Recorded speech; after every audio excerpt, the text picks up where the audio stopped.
सनातन धर्म में होलाष्टक का विशेष महत्व है। होली से पहले के 8 दिनों को होलाष्टक कहते हैं। होलाष्टक के 8 दिनों को बहुत ही अशुभ माना जाता है और होली से 8 दिन पहले होलाष्टक शुरू हो जाता है।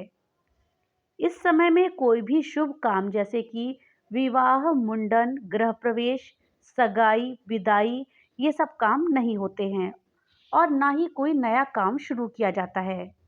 धार्मिक मान्यता है कि होलाष्टक के इस दौरान शादी विवाह जैसे मांगलिक कार्यों को भूलकर भी नहीं करना चाहिए। होलाष्टक शब्द होली और अष्टक 2 शब्दों से मिलकर बना है, जिसका भावार्थ होता है होली के 8 दिन। होलाष्टक फागुन शुक्ल पक्ष की अष्टमी से शुरू होकर फागुन शुक्ल पक्ष पूर्णिमा तक रहता है। अष्टमी तिथि से शुरू होने के कारण भी इसे होलाष्टक कहते हैं। दूसरे शब्दों में हम ये भी कह सकते हैं कि हमें होली आने की पूर्व सूचना होलाष्टक से प्राप्त होती है। इसी दिन से होली उत्सव के साथ साथ होलिका दहन की तैयारियां भी शुरू हो जाती हैं। होलाष्टक के दौरान सभी ग्रह उग्र स्वभाव में रहते हैं, जिसके कारण शुभ कार्यों का अच्छा फल हमें नहीं मिल पाता है। होलाष्टक प्रारंभ होते ही प्राचीन काल में होलिका दहन वाले स्थान की गोबर, गंगा जल आदि से लिपाई की जाती थी। साथ ही वहां पर होली का डंडा लगा दिया जाता था, जिनमें एक को होलिका और दूसरे को प्रहलाद माना जाता था। दोस्तों, होलाष्टक के दौरान अष्टमी को चंद्रमा, नवमी को सूर्य, दशमी तिथि को शनि, एकादशी तिथि को शुक्र, द्वादशी को गुरु, त्रयोदशी को बुध, चतुर्दशी को मंगल और पूर्णिमा वाले दिन राहु उग्र स्वभाव में रहते हैं। इन ग्रहों के उग्र होने के कारण मनुष्य के निर्णय लेने की क्षमता बहुत कमजोर हो जाती है और नकारात्मक ऊर्जा हमारे चारों ओर रहती है, जिसके कारण कई बार व्यक्ति गलत निर्णय ले लेता है। इसके कारण उसके कार्य में हानि की संभावनाएं बढ़ जाती हैं। जिनकी कुंडली में नीच राशि के चंद्रमा और वृश्चिक राशि के जातक या चंद्र छठे या 8वें भाव में है, उन्हें इन दिनों अधिक सतर्क रहने की जरूरत होती है। तो दोस्तों, चलिए जानते हैं कि होलाष्टक इस बार 2024 में कब से शुरू हो रहा है। दोस्तों, होलाष्टक फाल्गुन माह के शुक्ल पश्चिमी की अष्टमी तिथि यानी कि 17 मार्च 2024 से शुरू होंगे और फागुन पूर्णिमा 24 मार्च 2024 पर समाप्त होंगे। इस दिन होलिका दहन होना है और 25 मार्च 2024 को रंग गुलाल की होली खेली जाएगी। दोस्तों, होलाष्टक के समय में नौकरी परिवर्तन नहीं करना चाहिए। होलाष्टक के दौरान कोई भी यज्ञ, हवन जैसे कार्यक्रम भी नहीं करने चाहिए। धार्मिक मान्यता के अनुसार होलाष्टक में वातावरण में नकारात्मक ऊर्जा का प्रभाव बहुत बढ़ जाता है। अगर कोई व्यक्ति होलाष्टक के दौरान कोई मांगलिक काम करता है तो उसे कई तरह की परेशानियों का सामना करना पड़ता है या फिर वो काम अधूरा रह जाता है। इसलिए होलाष्टक के बाद ही आप इन कार्यों को करें। इससे सकारात्मक ऊर्जा आपके साथ रहेगी और अपने काम में आप सफलता हासिल करेंगे। इसलिए ऐसी मान्यता है कि कुछ दिन रुककर आपको होलाष्टक खत्म होने के बाद ही इन कार्यों में हाथ लगाना चाहिए। दोस्तों, चलिए जानते हैं कि हम होलाष्टक में क्या करते हैं। दोस्तों, माघ पूर्णिमा से होली की तैयारियां तो शुरू हो जाती हैं।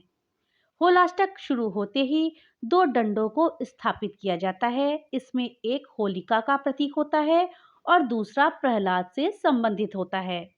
ऐसा माना जाता है कि होलिका से पूर्व 8 दिन दाह कर्म की तैयारी करी जाती है। दोस्तों, इससे जुड़ी हुई एक पौराणिक कथा भी है।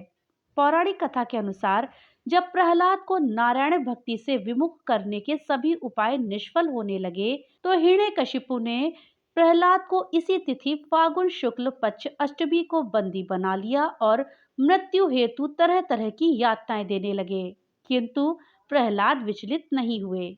इस दिन से प्रतिदिन प्रहलाद को मृत्यु देने के अनेक उपाय किए जाने लगे, किंतु भगवत भक्ति में लीन होने के कारण प्रहलाद हमेशा जीवित बच जाते।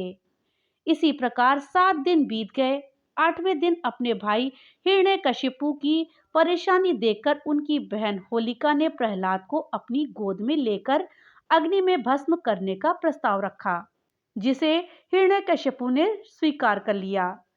परिणाम स्वरूप होलिका जैसे ही अपने भतीजे प्रहलाद को गोद में लेकर जलती आग में बैठी तो वो स्वयं तो जलने लगी और प्रहलाद पुनः जीवित बच गए, क्योंकि उनके लिए अग्निदेव शीतल हो गए। तभी से भक्ति पर आघात हो रहे इन 8 दिनों को होलाष्टक के रूप में मनाया जाता है। भक्ति पर जिस जिस तिथि या वार को आघात होता है, उस दिन और तिथियों के स्वामी भी हिरण्यकशिपु से क्रोधित हो उग्र हो जाते थे।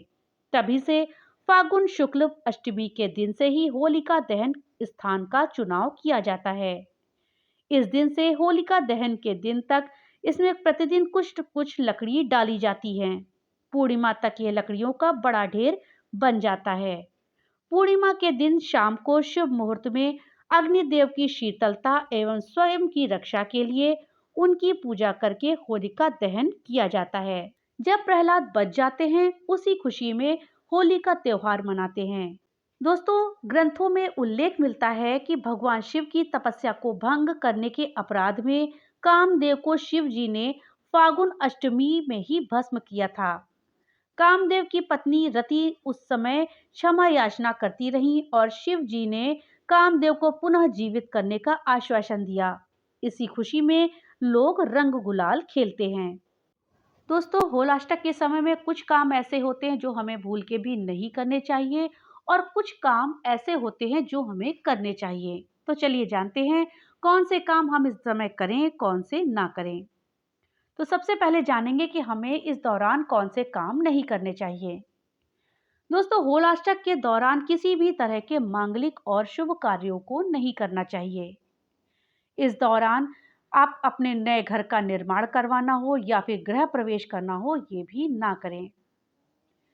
इस समय में सोना, चांदी, वाहन ऐसी बड़ी चीजें खरीदने की भी मनाही होती है। हमें भूल के भी ये नहीं करना चाहिए। होलाष्टक के दौरान आप अपना कोई भी नया व्यापार या कोई नया बिजनेस या नया काम ना शुरू करें। होलाष्टक खत्म होने के बाद ही नए काम की शुरुआत करें। होलाष्टक के दौरान शादी विवाह, मुंडन, यज्ञोपवीत सहित अन्य 16 संस्कारों को कराने की मनाही होती है। हमें कोई भी 16 संस्कार इस समय में नहीं करने चाहिए। अब आइए जानते हैं कि होलाष्टक के दौरान हमें कौन-कौन से काम करने चाहिए। इस दौरान पूजा पाठ, तप ध्यान करना बहुत ही शुभ माना जाता है। इस समय में हमें भगवान की भक्ति करनी चाहिए, भगवान की आराधना करनी चाहिए। होलाष्टक के समय में हनुमान जी, भगवान विष्णु और नरसिंह भगवान की पूजा करने का विशेष विधान है। दोस्तों, होलाष्टक के समय में श्री सूक्त पाठ और मंगल ऋण मोचन स्तोत्र का पाठ करने से कर्ज से छुटकारा मिल जाता है और सुख समृद्धि की प्राप्ति होती है। तो इस दौरान अगर आपके पर कोई कर्जा पहले से लगा हुआ है तो श्री सूक्त पाठ करें और मंगल ऋण मोचन स्तोत्र का पाठ करें। आपका कर्जा छूट जाएगा और सुख समृद्धि की प्राप्ति आपको होगी। तो दोस्तों, ये थी जानकारी होलाष्टक के विषय में। जानकारी आपको कैसी लगी हमें कमेंट बॉक्स में लिख करके जरूर बताइएगा।